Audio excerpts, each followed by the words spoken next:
Je n'ai pas retenu le nom d'une chercheuse flamande ou hollandaise qui parlait du darwinisme et qui protestait contre la position des sociologues selon laquelle la question du genre serait une simple question de construction.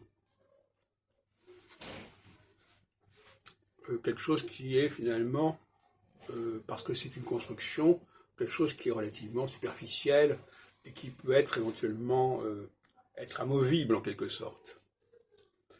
Pour cette chercheuse, Van, je ne sais plus quoi, eh bien, au contraire, la dialectique masculin-féminin est absolument fondamentale et même à la base de toute la construction de l'humanité.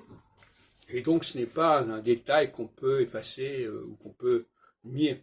Il est regrettable que la sociologie ait été instrumentalisée pour sous-tendre la théorie du genre.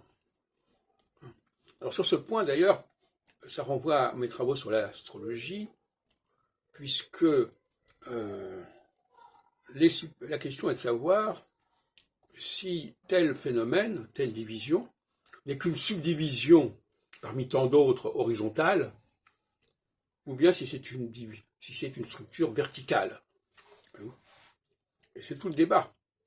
Quand on passe d'une phase à l'autre, il faut savoir quelles sont les structures qui doivent être évacuées provisoirement, suspendues, et celles qui restent fondamentales. En phase équinoxiale, on va vers le fondamental.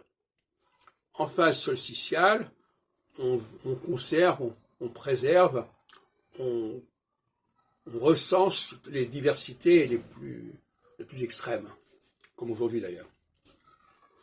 Et donc, c'est un vrai débat. Hein. Qu'est-ce qui est fondamental et qu'est-ce qui n'est pas? Qu'est-ce qui est équinoxial et qu'est-ce qui n'est pas? Le masculin et le féminin est-il fondamental ou est-il simplement une construction dont on peut se passer, qu'il faut dépasser par exemple?